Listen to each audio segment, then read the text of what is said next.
안녕하십니까. 한의학 입문TV 강의를 맡은 한의사 이한영입니다. 예, 반갑습니다. 자, 오늘은 건혈이라고 읽을 수도 있고 간혈이라고 읽을 수도 있어요. 예, 마른 혈이다. 이런 조문에 나와 있는 거. 예. 이 조문을 일단 우리가 읽어보면은 조문이 이제 여기서부터 여기까지인데 오로 허극하야. 예. 오로라고 이렇게 했을 때 다섯 가지 괄호고 또 허극이라고 또 이렇게 정말 강조에 강조를 한 거죠. 근데 엄밀하게 이제 오로라고 하는 게 우리는 무엇을 지칭하는지 자세히는 모르지만 살면서 어떤 그 힘든 일 한 다섯 가지를 말하는 것 같아요. 그것으로 인해서 허극이다. 그러니까 먼저 미리 사전에 자, 이 글이 왜 문제가 있냐면은 글을 우리가 읽기 전에 벌써 이와 같이 주입을 시켰다. 선입견을 주입시켰다. 선입견을 주입시켰다. 자, 우리는 증상을 보고 판단을 해야지 이와 같은 먼저 요런 말에 뭐랄까 단정 지을 필요가 없다는 거죠. 이 사람이 몸이 살이 쭉 빠져 있고 파리하면서 빠져 있고 말라 있고 근데 배만 가득 차 있다. 참 특이한 현상이죠. 그죠? 그러니까 상상을 하면 돼요. 그리고 능히 음식을 먹지 못하니 자, 복만과 음식을 먹지 못하는 것도 어떠한 연관성을 가지고 있잖아요. 그죠? 식상, 우상, 음상, 방실상, 기상, 노상, 경락, 영이, 기상하야. 아마 이런 것들이 오로 허극을 일으키는 그와 같은 그 동기가 아닌가, 원인이 아닌가 보여집니다. 뇌에 건혈이 있으면, 자, 뇌에 건혈이 있다. 무슨 근거로서 뇌에 건혈이 있다는 거죠? 이것도 글이 전도된 거예요. 기부가 갑작하고 피부가 까칠까칠하고. 자, 피부가 까칠까칠한 거는 의사가 환자의 몸을 만지면서 확인한 거지. 환자 스스로가 제 몸은 피부가 이상하게 까칠해요 이런 게 아니죠. 우리가 환자의 몸 상태를 봤을 때 진맥할 때 맥만 짚는 게 아니라 손등이라든가 팔뚝에 예를 들어서 만져봐야 돼요. 이건 만져봤다는 얘기거든요. 피부가 까칠까칠하다. 피부가 까칠까칠할 뿐만 아니라 이 피부 색깔, 복부의 색깔도 봐야 돼요. 까칠까칠한 사람들은 주로 혈색이 이렇게 윤기가 나지 않는 건 당연하지만은 약간 거뭇틱틱한 반응을 나타내요. 그래서 또 이 사람은 양쪽 눈이 암흑한 경우는 중을 완하고 허를 보호해야 되니 대왕서충환으로 치료한다. 여기서 보면은 이 처방 내용은 대왕, 황금, 감초, 도인, 행인, 작약, 건지왕, 건칠, 망충, 수질, 조제, 서충 이렇게 돼 있죠. 그러니까 여기까지는 우리가 보통 이해가 될 수 있는 처방들이죠. 얼마든지 쓸 수가 있죠. 대왕에다가 그래서 황금이라든가 이런 정도 그리고 사물탕의 흔적들을 약간 초기에 볼 수가 있는 처방들이죠. 근데 이 글이 한편으로는 굉장히 좋은 글이면서 한편으로는 문제점을 가지고 있죠. 그러니까 항상 이런 선입견이라든가 뭐뭐가 있으면 이렇게 나타난다. 이게 이제 제가 항상 주장하는 말이 뭐냐면은 우리가 글을 잘못 읽으면은 의식이 전도된다. 생각이 뒤집어진다는 얘기예요. 글을 잘못 읽으면은. 그러니까 여기서 우리가 올바른 글을 읽는 방법은 무엇인가라고 생각을 해야 되죠. 자, 거기에 대해서 피부가 갑착하고 양목이 눈이 검틱틱한 경우는 내 안에 건열이 있다고 하는 증오. 이렇게 보는 거죠. 내유 건열이라고 하는 것은 피부 갑착과 양목의 뿌리다. 예.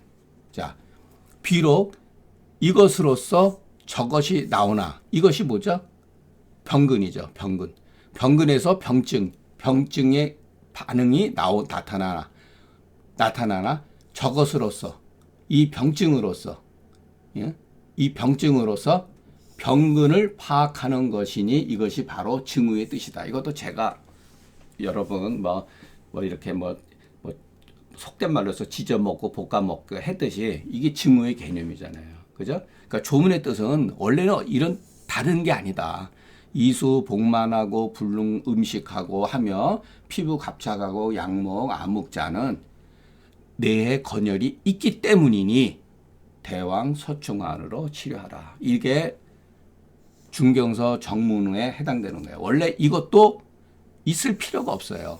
예. 이수 복만하고 불능 음식하며 기부 갑착하고 양목 흑자는 대왕 서충안으로 치료하는데 이와 같은 이유는 바로 뇌에 건열이 있기 때문이다. 이렇게 해석을 해야지 이것이 비교적 올바른 표기라고 저는 봅니다. 이게 바로 증후의 개념이고, 자, 우리가 이것은 원론적인 거예요. 병근으로 인해 가지고서 병독으로 인해 가지고 병증이 발생되는 거지만 요거는 병근, 또 병독이라고 해도 되고 요거는 이제 병증이죠. 피는 병증. 그러니까 병독으로 인해서 병증이 나타나지만 현상에서는 반대로 병증을 통해 가지고 우리가 병독을 파악하는 거죠. 예. 이것이 바로 증후의 개념이다. 제가 증후로 너무나 중요하기 때문에 중경수 독보에서 증후론을 딱 썼잖아요. 어떻게 보면 제가 거의 초기에 썼던 글이 증후예요. 증후 개념. 이 증후의 개념을 우리가 이해를 해야 돼요. 증후의 개념이 바로 견병지원의 논리예요. 이게 견병지원의 논리잖아요. 이게 병증. 이 병증을 보고 병원을 파악하는 거잖아요. 예. 그러니까 이와 같은 사고방식에서 이런 것들이 다 연관돼서 나온 거예요. 그러니까 여러분들이 우리가 글을 같이 공부하면서 처방을 공부하는 것도 중요하지만 글을 읽는 방법, 올바르게 우리가 글을 읽어야지 의식이 바로 세워지고 올바른 의식, 생각을 통해 가지고서 실제적으로 우리가 환자를 임상을 할 때 자기 방법을 이렇게 찾아갈 수가 있어요. 그렇지 않으면 이 글은 그리고 나는 나예요. 그러니까 임상에 전혀 도움이 안 돼요. 건열이 있는 사람은 이와 같은 증상이 있다더라. 벌써 이렇게 해도 되죠. 답을 알고 이렇게 이 문제를 외우는 거. 근데 문제를 보고 답을 풀어야 된다. 이렇게 여기서 제가 말했듯이 이 문제, 환자가 왔어요. 환자가 이와 같은 문제를 제시를 했어요. 이것을 가지고 우리는 이렇게 추론해서 생각하는 거죠. 이럴 때는 이 처방을 쓴다. 자, 식상, 우상, 음상, 방실상, 기상, 노상은 원인이요. 경락, 영이, 기상은 병리하며 내유, 건열은 근인이다. 원중 보호는 뭐죠? 이른바 처방의 의도죠. 그런데 여러분 생각을 해보세요. 이 말이 왜 문제가 있느냐. 다만 원중 보호는 실로 이 처방, 이 약물과 맞지가 않아요. 여러분 보세요. 저 약이 무슨 원중 보호하는 약이죠? 개념이 모호하잖아요. 실제적으로 안 맞는 거예요. 그러니까 한낱 진실을 어지럽히니 이것은 삭제하는 것이 옳다. 이 글은 받아들이지 말라.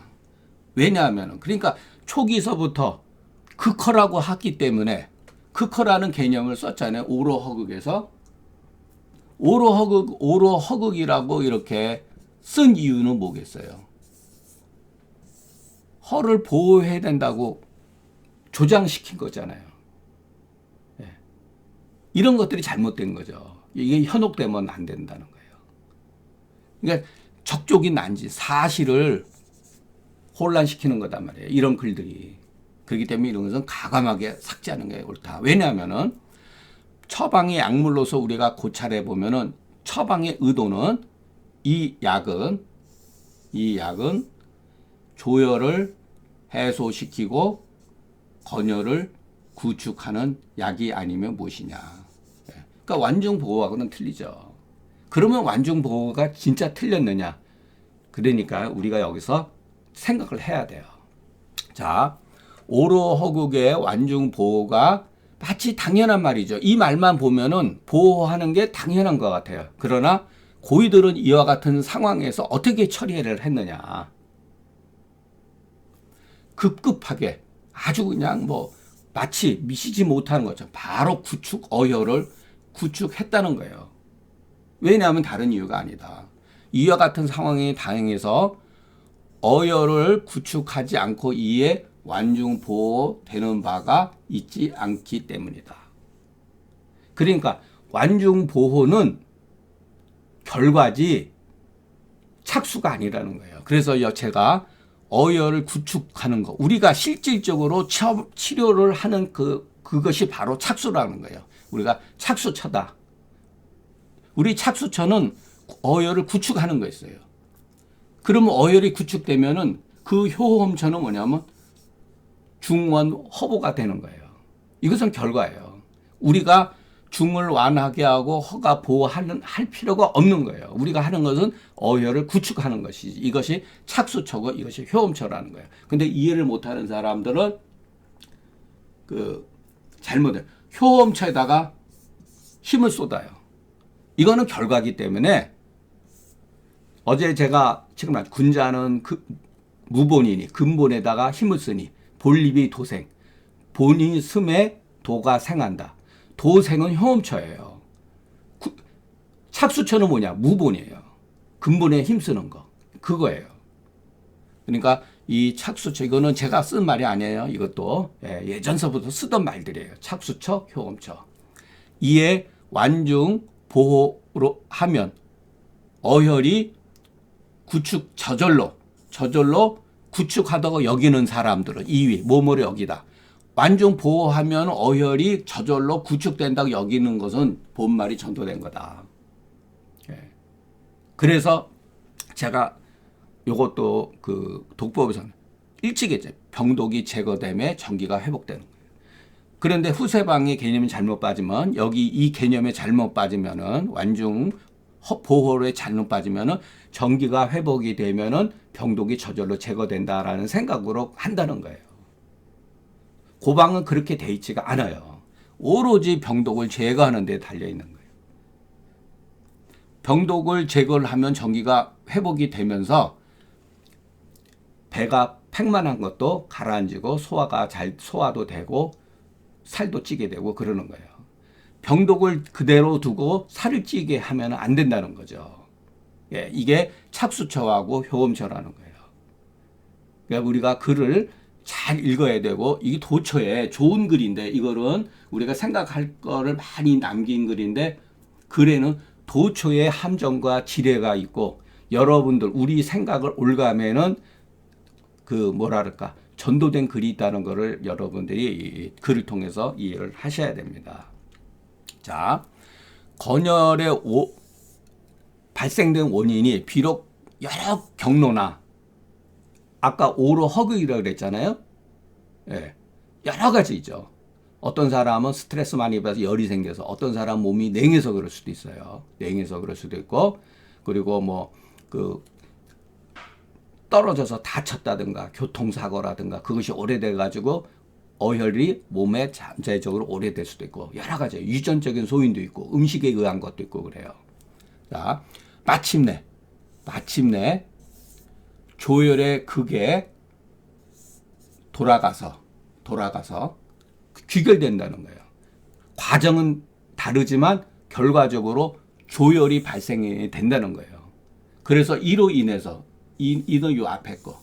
그래서 혈액이 마르게 되는 바다. 혈액이 마르게 된다. 조혈에 의해 가지고. 왜냐하면은 냉도, 한도, 혈을 손상시키지만 급성적인 열만큼 혈액을 빨리 부패시키는 게 없어요. 우리 몸의 체온이 이상적으로 오랫동안 지속이 되면 우리의 혈액이 마르게 돼 있고 부패하게 돼 있다는 거예요.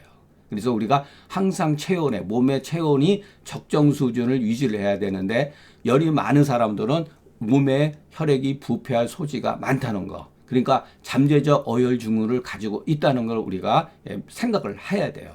그렇기 때문에 처방을 우리가 보게 되면은 고이들은 원인을 치료하지 않고 근인을 치료했다. 이 근인은 뭐냐? 기혈수 변조죠. 예. 근데 우리는 후세방은 여기에 발달돼 있어요. 원인에. 쭉 나열. 뭐 신경과민이든 뭐가 되고 어때고. 그러나 궁극적으로 우리가 어떤 사람이 스트레스를 받았어요. 해우를 시킨다. 스트레스 뭔가 해우를 시킨다. 멋있죠? 그러나 실제로 그렇게 하는 게 아니라 스트레스 받았을 때 이 스트레스로 인해 가지고 이 사람이 기혈수 변조가 어떻게 치중되어졌는가? 변비가 생겼느냐? 아니면은 정말로 그 기육상의 문제가 있느냐? 유음이 발생이 돼 있느냐? 그걸 따져가지고 치료하는 거예요. 궁극적으로 치료가 되는 거죠. 그래서 중경서에는 이 원인이 없어요. 오로지 이 근인에 대한 표기만 있을 뿐이에요.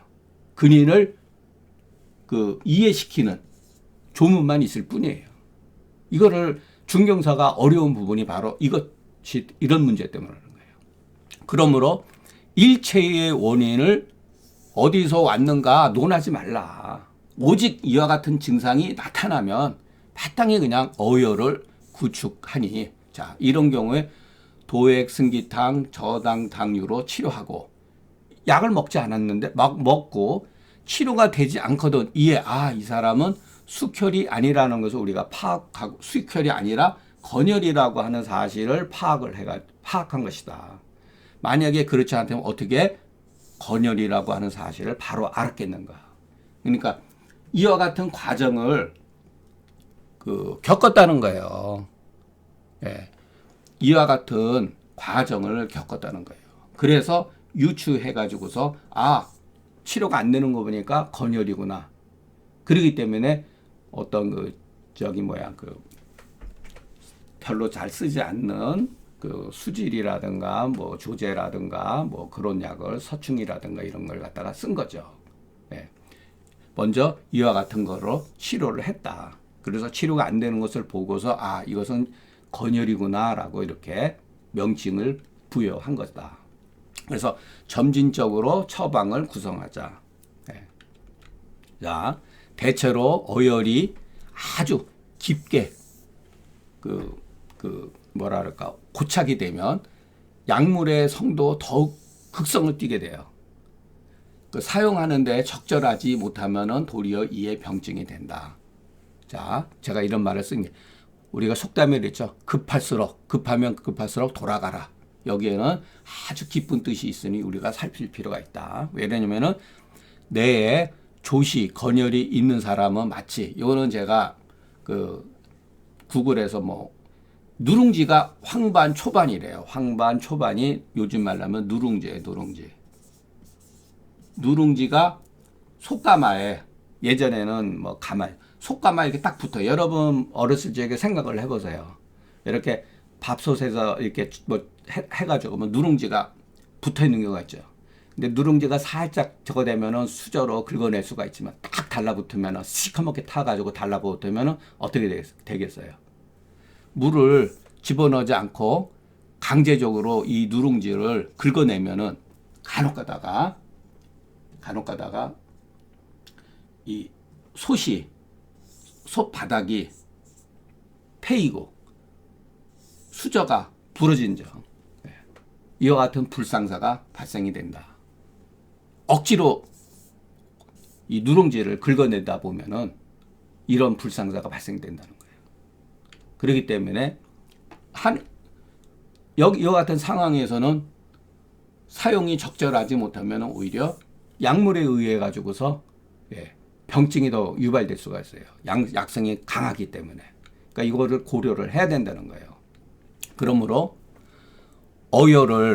건혈을 구축함에 있어서 맹성제로서 강제로 드러내기보다는 오히려 차라리 윤화제를 더해가지고서 쉽게 드러내는 게만 못하다.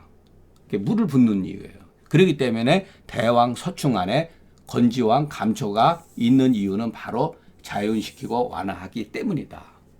네, 이런 의도가 있는 것이 아니고 제가 소설 이것도 소설이라고 할 수가 있겠지만 그런 의도가 있는 것이다. 개인적으로 노인 조시에 대승기탕에 사물탕을 합방하고 숙혈이 아주 심하게 고착되어 있을 때는 도인승기탕에다가 이렇게 사물탕 같은 거 윤제를 같이 이렇게 집어넣는 게 좋다. 예. 하물며 망충이라든가 수질은 그래도 구할 수가 있는가. 조제 같은 구하기 어려운 물건의 약물에 있어서야. 이거 구하기가 어렵죠. 이런 것들. 예. 수질은 그래도 구할 수가 있죠. 이런 거는. 예. 이런 것들은 구하기가 어렵죠. 굳이 이렇게까지 쓸 필요는 없고, 예. 도액승기탕이나 사물탕을 이렇게 합방해서 이렇게 얼마든지 우리가 쓸 수가 있다. 예. 상황에 따라서는 소시오탕에다가 같이 합방해서 쓸 수도 있어요. 예. 소시오탕도 그 조혈을 치료하면서 어혈을 구축하는 작용이 있거든요. 예. 자, 오늘은 그 내용이 굉장히 이렇게 글의 조문 내용이 이렇게 좀 뒤죽박죽으로 되어 있지만 우리가 배울 점이 굉장히 많다. 예. 예전 사람들은 병의 그 원인에 대해서, 그 근인에 대해서 예. 어떤 그 기혈수 변조, 기혈수 어떻게 보면 이 안에 다 들어갔지만은 대변 여기서는 혈 또는 이 변이 중요한 치료의 대상이라고 하는 것을 인식하고 있었다. 그래서 우리가 그 어혈지제를 활용을 잘하는 방법이 치료의 또 한 지름길이다. 수분의 변조를 치료하는 것 못지않게 어혈 치료도 굉장히 우리가 활용을 많이 해야 된다. 그래서 심지어는 대왕이라든가 도인, 목단피 그 직접적으로 어혈을 치료해주는 그와 같은 또 홍화라든가 이런 거를 활용을 잘 함과 동시에 사물탕이 여기에 그 같이 그 배합해서 쓰면은 좋은 효과를 거둘 수가 있다고 합니다. 그리고 저도 그 30대 어혈제 한 5년 동안 썼어요. 여기에 또 꽂혀가지고 또 수분 변조에는 한 10년 정도 그랬던 것 같아요. 그러면서 서서히 다른 영역을 이렇게 계속 넘어가면서 저 나름대로 이 기혈수 변조에 대한 것을 이해를 한 것 같아요. 자, 여러분, 그러니까 임상에 있어서 자꾸만 많은 어떤 현상에 빠지지 말고 이 현상으로 통해서 궁극적으로 이 사람의 병독이 무엇인가라고 하는 문제에 대해서